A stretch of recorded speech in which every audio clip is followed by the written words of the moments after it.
Cash Flow Diary Podcast, episode 127. Welcome to yet another exciting episode of the Cash Flow Diary Podcast, the podcast that teaches you insider tips, tactics, and strategies for creating leverage streams of cash flow into your life. Learn from top-performing entrepreneurs, business owners, investors, and thought leaders from across the globe as they share their secrets to success. Like what you learn on this and other Cash Flow Diary podcast episodes? Go to learninvestingnow.com and sign up to receive powerful tips and information that will help you succeed as an entrepreneur and investor. Now, here's your host, investor, entrepreneur, business owner, educator, speaker, author, and master facilitator of Robert Kiyosaki's cash flow game, Jay Massey. All right, and welcome to another episode of the Cash Flow Diary Podcast. I am your host, Jay Massey. And you know what? I am excited because today's guest is going to cover yet one of those essential skills. We've been talking about essential skills for a while now, and there are many essential skills. You probably have figured that out. We've talked about, being flexible. We talked about communications. We've talked about sales. We've talked about a lot of different things. And guess what? I think today's expert is going to be able to help you refine that essential skill even better. Because Maggie Patterson is a copywriter and communication strategist. She works hands-on with entrepreneurs to help them market their business using content and communication strategies along with copy that converts. And that is a key word, my friends. Copy that converts to meet business goals. She has 15 years of hands-on experience, and she's worked with companies of all sizes, from big brands to solopreneurs. That means you. After cutting her teeth during the dot-com bubble and burst in Canada at one of Canada's leading PR agencies, she started her own highly successful marketing communications consultancy. Here's some of the websites that she has been featured on. Let's see how many you've visited.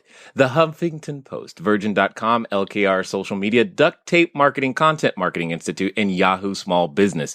Keep this in mind. What you are about to hear is probably a whole lot of things that you go, man, I know I should have done that already. But more importantly, I'm going to ask you at the end, have you done it? And most importantly, I'm going to tell you to go get it done. Welcome, if you will, though, Miss Maggie Patterson. Thank you so much for having me, Jay. I'm totally stoked to talk about this stuff today. Well, you should be, because it looks as though you've done a lot of it. And I know one of the most important things for, at least for me in my journey, it has been a challenge to learn how to communicate that which I do. I learned from Jim Palmer. He said something very similar. He said to learn to become a marketer of what I do, not just a doer or a technician behind what I do. And that transition has been a challenge. And I'm assuming that that's something you've run into at least once. I think, even with myself, I've run into it. I see it almost every single day with my community, with my clients. They're really good at saying what they do, but they don't really get to the result. They don't really get to that kind of feeling that they create for their clients. Like, if you're selling hats, you're not selling hats, you're selling style. In my case, Yes. I sell communications, but really what I'm selling is permission and confidence for you to tell your story to your community in a way that really works for you. Absolutely. Now, as many people have heard me say before, and I say again, and I therefore must ask you, I look at today's entrepreneurs a whole lot like yesterday's superheroes. I don't know if in Canada you had a separate superhero group from, say Superman or Spider-Man or Wonder Woman or what have you. But here's what I do know. Nearly every superhero didn't start out that way. Before they put on their tights and their capes and started swooping around and saving people, they were normal individuals who maybe got bit by a spider or hit by a rock or jumped in a vat of, oil or something and came out super and decided to use that power for good. One of the things that I would love to know is, before you were going around helping entrepreneurs finally figure out what their story was, let alone how to tell it, what is it that is the real Maggie Patterson? The real Maggie Patterson is literally, since I was like a little kid, I always kind of had two talents. I could always write and I could always tell stories. And it's only now, since I hit 40 and I have all these years of experience in working in the industry, I realize that that is not something that comes easily for a lot of people. Communicating, figuring out what to say and when to say it is challenging. And so the real Maggie Patterson is just, a chick who's spent a lot of time working on this. I'm a wife, I'm a mom, I garden, I scrapbook. I'm not very exciting when you look at those things. I'm kind of very boring and domesticated. But, I do have this real superpower for getting to the heart of like, what kind of things do you need to be talking about? How do you pull this all together? And really kind of making people feel confident about this logical flow. One of the biggest things I see with entrepreneurs is they don't really understand how their backstory connects to where they are today. So they start to always tell this kind of really routine, well, I quit my job story. And it's like, yeah, well, we all quit our job. Let's be a little more engaging here. Oh, yeah. I love it. I love it. Well, I didn't have a job, but I hear you. Yeah, like we all quit something to do what we're doing today. So, Indeed. No matter what that is, like how do you actually stand out and kind of cut through all that noise? I mean, anyone can say that. What's the thing you can say that no one else says or that makes you interesting and engaging? And in my case, that happens to be story. For someone else, that might be real estate investing so how do you really kind of bring that out with your own unique flavor? Okay. So let's talk about this because this is a very huge subject. I get a lot of my clients, either personally or group or private, whatever we're doing, or people just generally interested in building cash flow, real estate investing, what have you.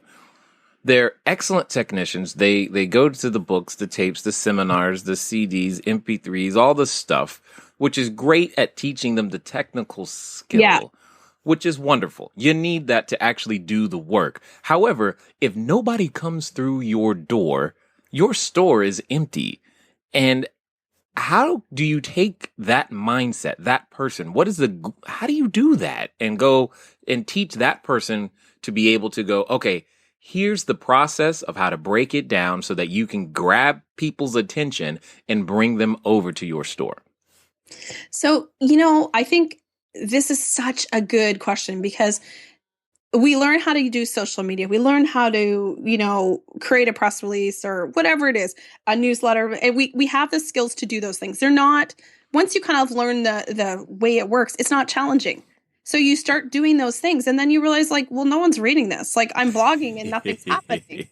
And, it's because you're building a house. Like you've basically built the second story of your house without putting in a basement. And I realize like if you're in California, you don't have a basement, but you haven't built a good solid foundation. Right.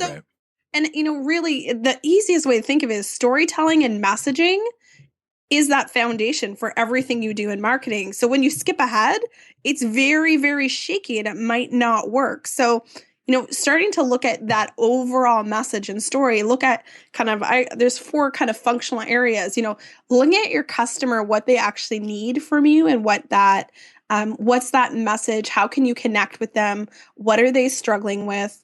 Looking at your own personal experiences and how you can start to pull those in. And it doesn't always have to be this epic hero journey. It can be as simple as creating these like relatable moments where people go, yeah, I can totally feel you on that. Looking at how things you've done, like the successes you have brought, the work you've done for your client, how can you really showcase them and turn them into the hero? And the last part is, if you think of the people who are most dynamic and they have so much charisma, it comes down to they're willing to take a stand. Anyone can be wishy-washy and play it safe, but what are the things that you feel so passionate about that you are willing to be bold and brazen and really step up and take ownership of them and say like, yes, this is what I believe, this is what I stand for, and this is what so much of my work is built on and my approach to how I show up in the world.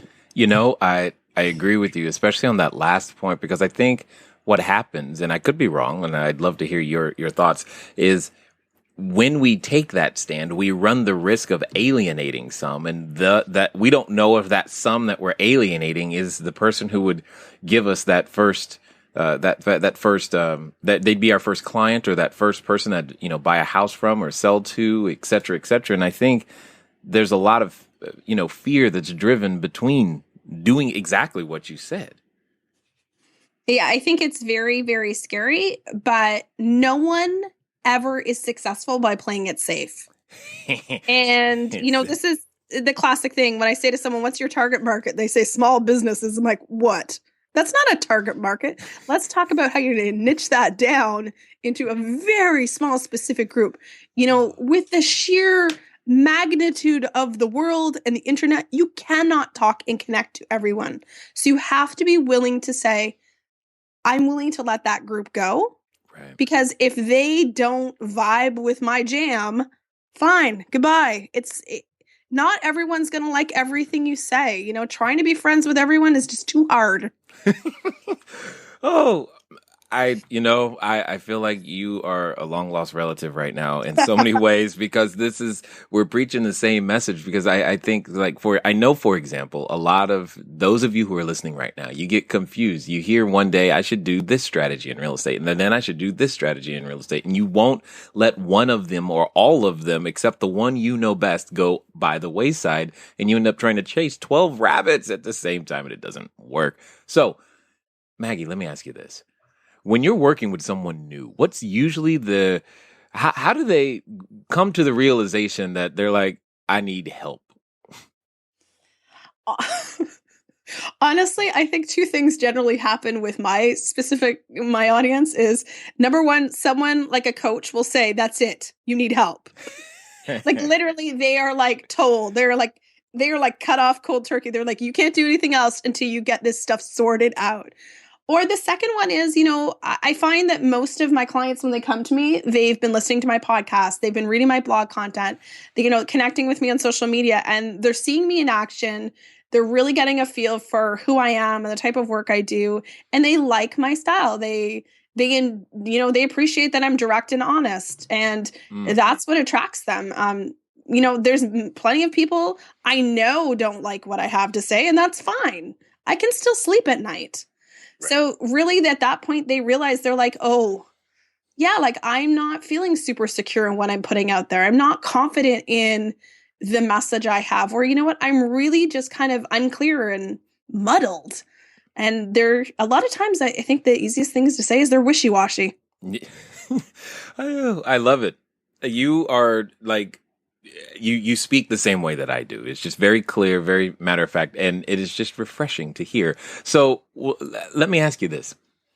I've heard many slogans, and I'm sure many entrepreneurs have heard this too, and I would love to hear from someone who is a masterful storyteller why this is so important. Because when you go out there to try to do some marketing, the first thing that I know I always struggle with is I start trying to think about the features. And we all know, and here's it is, facts tell, stories sell.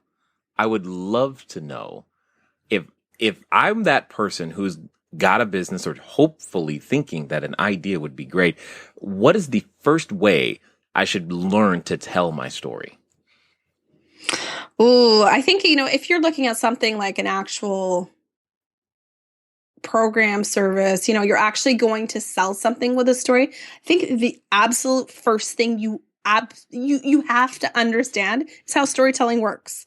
Okay. Storytelling is, I think we throw this idea around, we read it, we see it in blog posts, but I think that we don't really understand why it works. And it's pure brain chemistry. Okay. How stories function in our brain is so different than how we receive logic. If you think back to when you're a kid, and if you have kids, you've seen this happen. We learn shapes, we learn numbers, we learn all these different patterns. Stories are a pattern that our brain recognizes. So when you start to tell stories, the brain all of a sudden perks up and goes, wait a second, I know this. And, when you communicate with facts, there's only two parts of the brain being activated, where when you start telling stories, multiple parts of the brain get into the game. Like if you're talking about someone running, all of a sudden the motor cortex is activated and they go, oh, wait.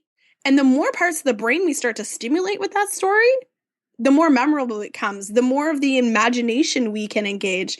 And it's fascinating when you start to look at all the science of this, and I'm so nerdy about it, but I love knowing why things work. And this works because ultimately it creates imagination. And if that story sticks long enough, we start to think of it as being real. We start to fill in blanks. And that's why you can remember someone's story of when they're a kid so much more than you can remember the benefit of the product they're selling. People are going to bond with the story. So if you're going to try to sell someone something, the fastest way to overcome their objections is to warm them up with a story, to get them open to receiving your message. Wow. I've never heard anyone explain it, and I've just heard many people say it, and obviously we've been using it, but we don't often understand the power behind the tools that we received. The idea of stories being a pattern is actually kind of interesting, because if it's a pattern, it can be duplicated, replicated, most importantly. All right, so then let me ask this question. Are there types of stories in your world? Like, you use this type of story to achieve XYZ objective versus this type of story to, do something else? Honestly, I think that's a really good question. It's something I personally am working in my business to kind of create these like archetypal type stories, because especially as entrepreneurs, small business owners, people who want to improve cash flow, the number one story people tend to talk about is this like hero's journey, this inspirational tale of my rags to riches story. And I think that if you're someone who's had a pretty, uninteresting middle-class upbringing like I did, that becomes very intimidating. You're like, oh, I can't compete with that. I didn't pull myself out of the gutter. So, I think that then you start to think, well, I can't tell stories. So I think that it's really important. I always like to think of stories in two ways. There's stories that inspire, and there's stories that people can relate to. And we all have stories people can relate to. When I tell a story of how excited I am that my son, who's just so particular about certain things, he's going to wear a shirt with buttons to the Christmas concert. I know there's someone in my community who's like, oh my gosh, my son too. He hates buttons. It's such a real human moment. And I think that stop thinking of stories as like epic tales. Start thinking of it as like that little bit of color and slice of life that people can relate to that makes you human. So that's kind of like the difference between maybe a Greek Odyssey versus an Aesop's fable. That's what it's exactly. And I think the other thing with stories is, they've shown it time and time again. You need to give people what they expect with a story, because it's a pattern. They expect a happy ending. So when we are starting to tell stories that are negative, we need to end on a high note, or you're really leaving a bad taste in your audience's mouth. Think of a movie that ends without the right resolution, how that makes you feel. You never want people to feel that way when they are consuming your content or speaking with you. You need to leave them happy.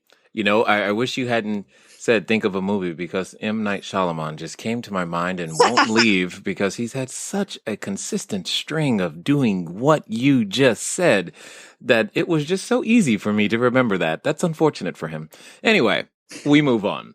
Now, when it comes to the idea, because I've told a lot of people, the way to quote unquote dominate your market, especially today's game, is to educate them first. Because as I know for myself, as a real estate guy, if I'm ever raising capital, ever doing a deal, there's such an educational process that's required. It's mandated.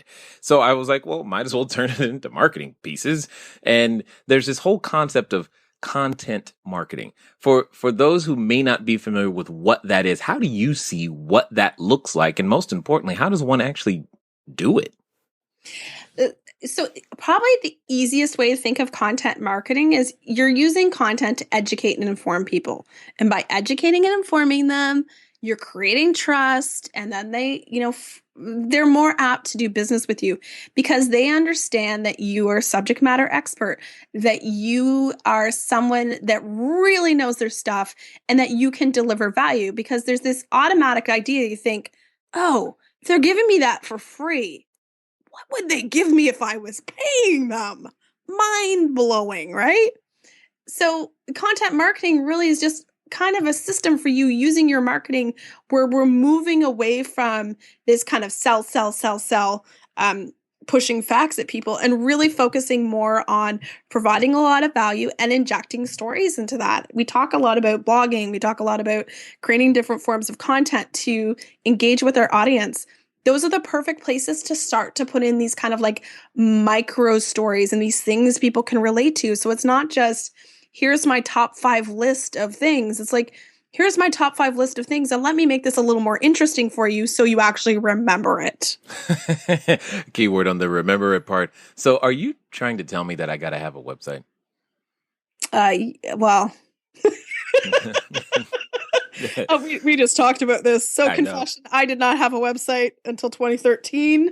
Right. And that was just honestly the nature of my business. My story around my business at that time was it was built on referrals. I didn't need a website.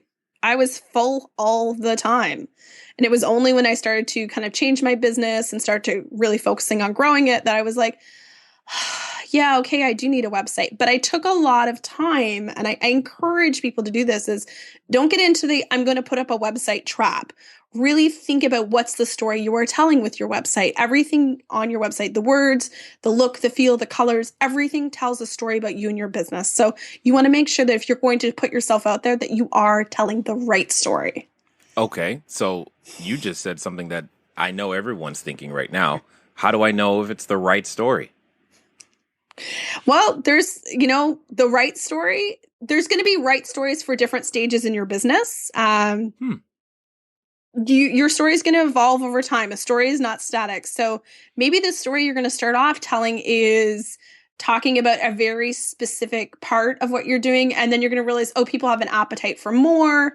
But I think, when you start to think at the very basic level about your website, the biggest thing is start to think about how you want people to feel when they're interacting with you. What is that kind of desired feeling? Do you want them to feel warmth? Do you want them to feel like you're approachable? Are you bold? Are you, what is it that you want them to feel? Because that kind of stake in the ground is what sets the pace for everything beyond that. And if they show up at your website and it's hot pink, that's sending a very different message. Your website's gray. I'm going to do my best to not have a hot pink website anytime soon. But I hear exactly what you're saying. It's funny how true this is. I mean, I have a guy on my team who totally agonizes over every icon, every color, every box, I'm just like, okay, you know what you're doing more than I do, but it's funny how these little things get translated in various different ways in that sense. So, but I have a question. Sure. When you start talking about content marketing, that's just so much. I mean, you could. So, are we talking YouTube? Are we talking social media? What are we really talking when it comes down to it? Because that sounds like way more work than just going out there to find a new person to work with. Yeah, it honestly is. But I think you need to think about content marketing as the way your business can scale. I mean, yeah, you can find people one-on-one, person to person by person.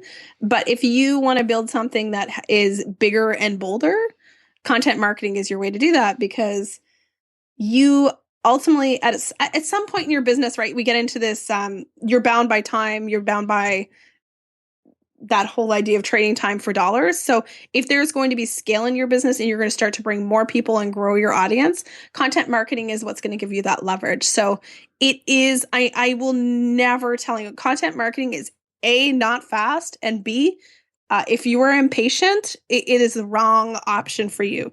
But it is truly the way marketing is going. It is because content is the starting point for everything else you do. You can do social media, but if you're not doing content marketing to have a really clear plan on the types of content you're producing, if you're doing blogging without that, it's all going to just kind of be disjointed.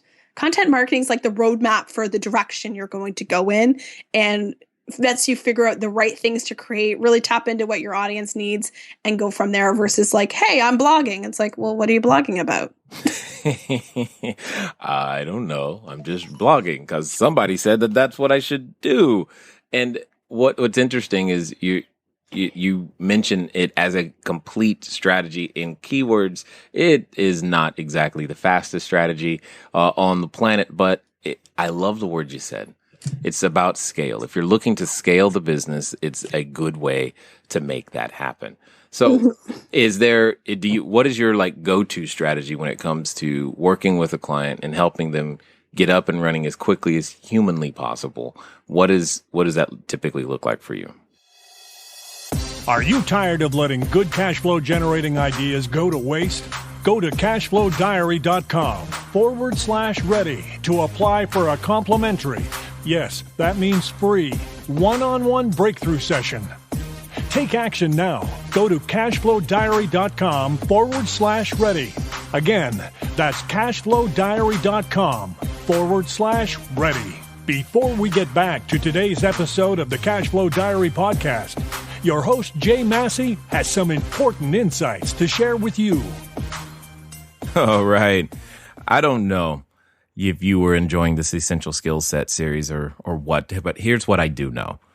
Today's my birthday, and that's it. That's all I got to say on that one. Let's get back to the interview.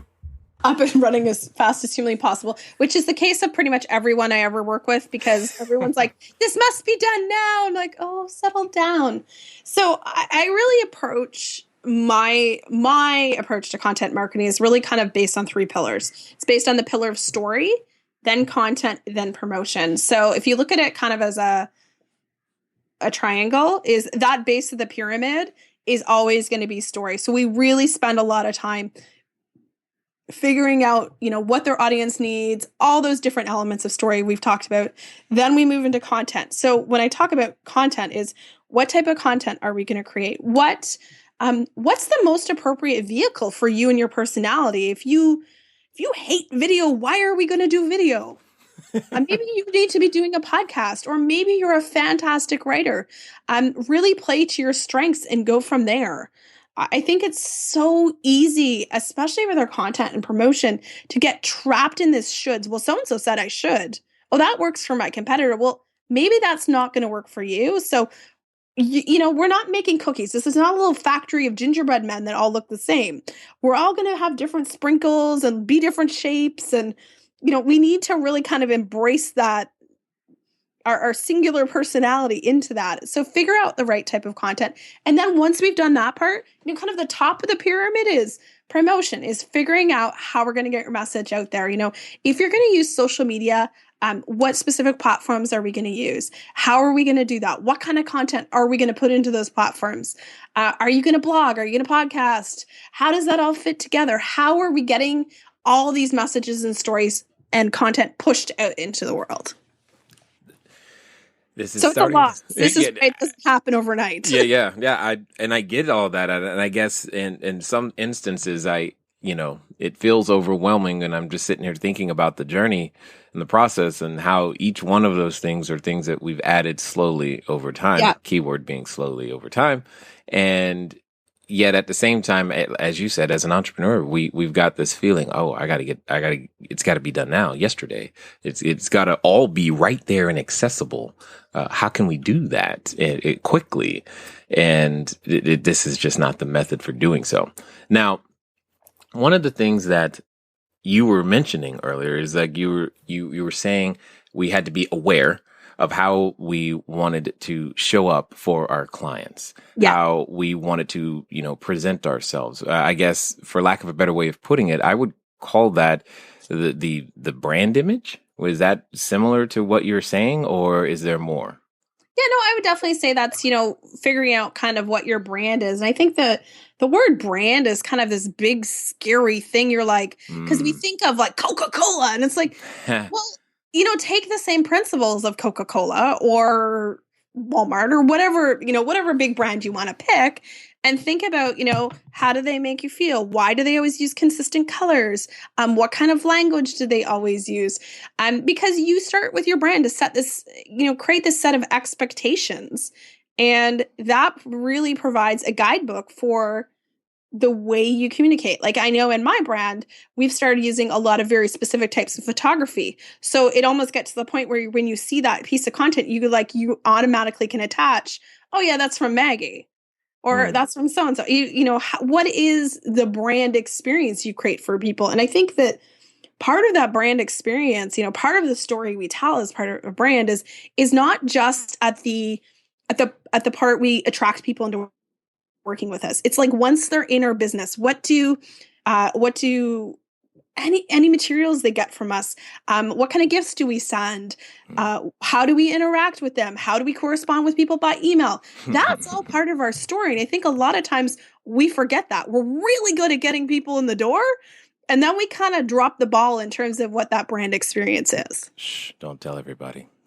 Yeah, I think if you can do that internal piece, once people are into your business really well, that's how you get super fans that are with you for life. Right. Right. Super fans. I like that. If we could only go find all of the, let me just go get 100 super fans. I'll be good. That's Yeah, really and what I'm after. I mean, if you can get them in the door and nurture them and love them up, I mean, they will be super fans. Interesting. Now, going through this journey, at least for myself, there have been so many strategies, so many people coming to me saying, Jay, we need to do this. We got to do this. And one of the things that we haven't done, too well, or if frequently at all, but yet, and I like, what you have to say, as this is press releases. It's not something I even know how to leverage, let alone do too well. And yet you prefer social media. Help me understand why that might be.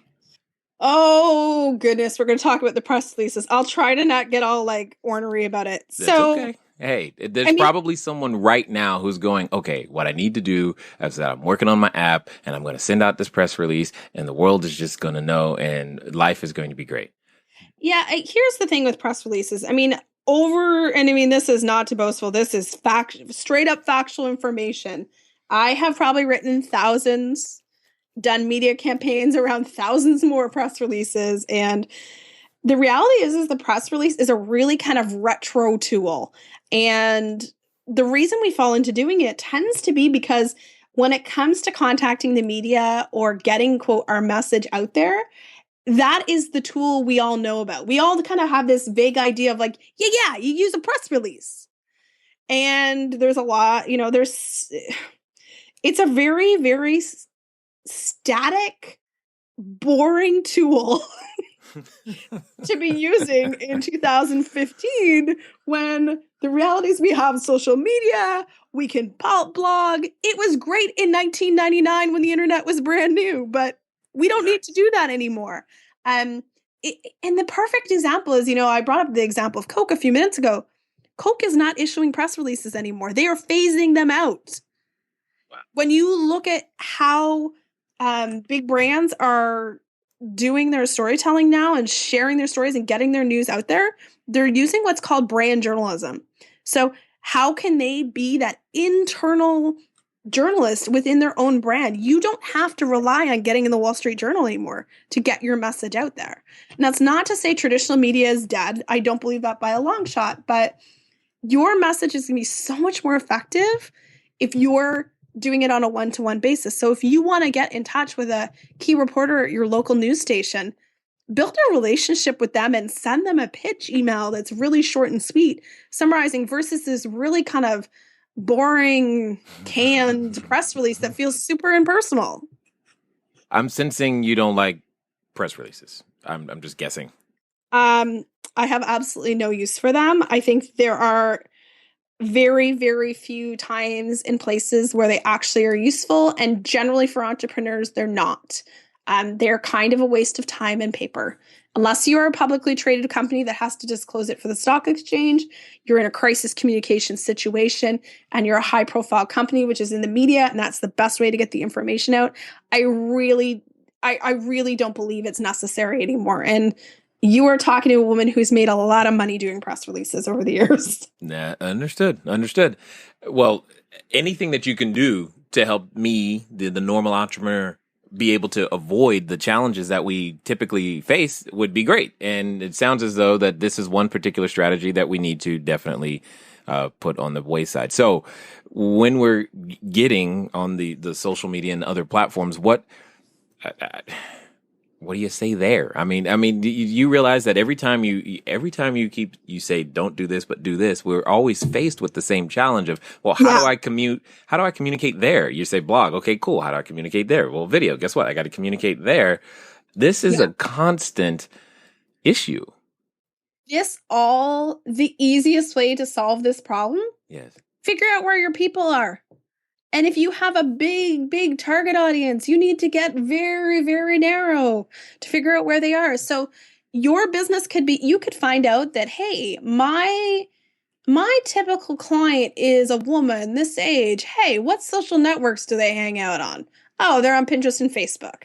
So instead of you trying to spend all your time eating the elephant, trying to be on Google Plus where your audience isn't, get really, really clear. If one of your goals is, let's say you're an author and you really want to mainstream your stuff, starting with pitching the Today Show is probably a little bit crazy. Why don't you start getting some experience working with your local media as a commentator on different things? If you were like a CPA, you could be talking about tax trends for 2015. Start to build those relationships so you can get the experience you need to go to that next level with mainstream media. I mean, the worst thing I've ever seen is someone who shows up to do like what they call a double ender interview. So, it's one of those ones where someone's in a remote studio. They've never done any sort of media interview. And all of a sudden they've blown it because they have no idea what the experience is of getting mic'd up and trying to speak in sound bites. I mean, get some experience and test as you go. I think that, you don't have to be stuck on it being right. It doesn't have to be right this second. Not everything we do is going to be perfect. So start to test, start to crack, get some experience, figure out if that's the right thing for you. I have a client who just, we were talking earlier today about speaking, and she's done a lot of speaking recently. And she's like, I don't really want to do this. I'm like, fine, let's not do it. Sometimes you have to do it to realize it's not the right fit for you and your audience. Right. Now, interestingly enough, something you said that I think is very important. I've often told people that you do your first deals for experience, not profit. And then later you get the profit from your experience. And it sounds like you're saying that same thing, which leads me to ask this question. When you were in corporate America for a while, and then you make this switch. How was that transition? Because I'm just in my head, I'm going, well, for most people, the first thing that we end up struggling with is getting new clients. But I'm guessing that was probably not your issue. So, my kind of entrepreneurial quitting story is quite hilarious because I'm in Canada where I live. We have a year-long maternity leave. So I was working in a PR agency. I was managing these, big multi-million-dollar accounts. I was traveling all the time. And I was like, you know what? I don't really want to do this anymore. So from the second I got pregnant, I was plotting and planning. And I literally packed up my office when I went on maternity leave. And I said, oh, I know office space is at a premium. Just, if you need to use my office, it's fine. And I never set foot back in that office. They pushed me to come back early and I quit. I didn't have a plan. I didn't have any clients really, but I was just kind of like, you know what? I'm smart. I'll figure it out. And within 6 weeks, I had a full client roster just because the quality of the work I'd done, the personal relationships, the reputation I had.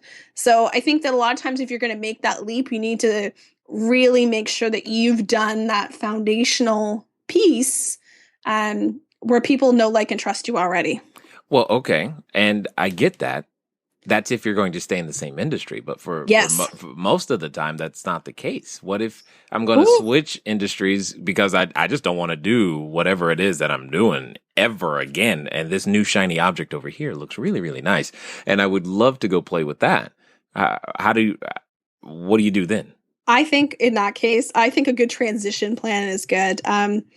I've said to many people over the years, quitting your job with no clients is a really bad idea. It causes a lot of strain and stress. I mean, if you have the financial means to do it, I think that's wonderful, but that's not the reality for the bulk of people. So I think that if you're going into a totally new industry, have a transition plan in place where you can start to build those foundational elements that you are a bit of a known entity before you burst on the scene and say, hello, here I am, your money. People need to be warmed up before they hand over their PayPal account or write you a big check. Yeah, that's very extremely true. So what would you say if this person is, they got a checklist right now, or they're thinking about, I don't earn what I want to earn. I don't like the hours I work. I'm just dissatisfied with my work environment. Yeah. Whatever. What would you say from your viewpoint? How does one put themselves in a position so that they have a story to tell, when it comes time for them to exit? What are some of the things that we could do now before that make or break moment to make sure that we are ready, we are in position? probably one of the most powerful things is, and then we touched on this earlier, but is understanding the needs of your clients. I think that we tend to make, especially if we're going to a new industry, we're excited, we get carried away in kind of our own hype. And we lose sight of what people actually need from us. So, taking the time to do even like discovery type interviews to really talk to people that would be potential clients and understand what their pain points are. Talking to people who know you really well to understand what kind of your unique values are. A tool I absolutely love, and I think everyone should do this. It's called the Fascinate test. You can go to howtofascinate.com. And what that does is tells you how the world sees you.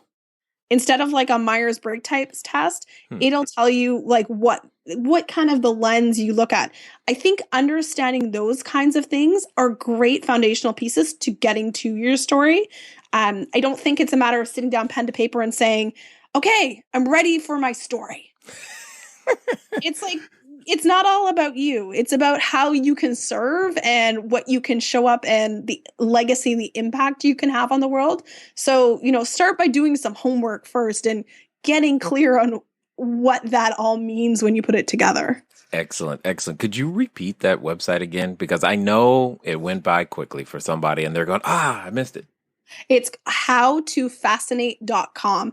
And there's actually a book, so you could just go over to Amazon and look for that. But it is an incredibly powerful exercise. I use it with my clients all the time, and it's actually taught me a lot about my clients and how I need to serve them. Interesting. Love it. So with that being said, let me ask this. What would you say to that person who's considering getting started in business, but possibly is just afraid? They want to put on their superhero uniform, probably for the first time, and they're just wondering, can I, should I don't have everything in place. What would you say to that person? Oh, don't be fooled. None of us have it all figured out. Seriously, I think it's very easy to look at everyone's shiny outsides. Right. The slick, the slick headshots and the really professional websites and all these years of experience. Don't look at someone who's so much further along in their journey and say, oh, I'll never get there. The reality is you don't know what's going on behind the scenes. I can guarantee you, as someone who's on the inside of many businesses, things are not always as shiny as they look. And, give yourself some credit and just know that there is a reason you are doing this, and don't get stuck in this idea of, comparing your beginning to someone else's middle or their end. That compare and despair trap is really, really, it's so prevalent. I think it's so easy to get trapped in that and be like, oh, but I can't. It's like, no, you can. And you need to understand, what is the unique value and why are you doing this? Wow. Well said. I love that. Hopefully you guys have listened and learned a lot today. Thank you, Maggie, for taking the time to invest here with the Cash Flow Diary audience. Thank you so much for having me. And, I would love to connect with you guys. So feel free to hit me up over on my website or on Twitter at Maggie Patterson. Excellent. And don't you also have a podcast they should hear? Oh, yeah. If you want bite-sized marketing advice in a very direct style, and if you've listened this long, you probably can handle listening to me.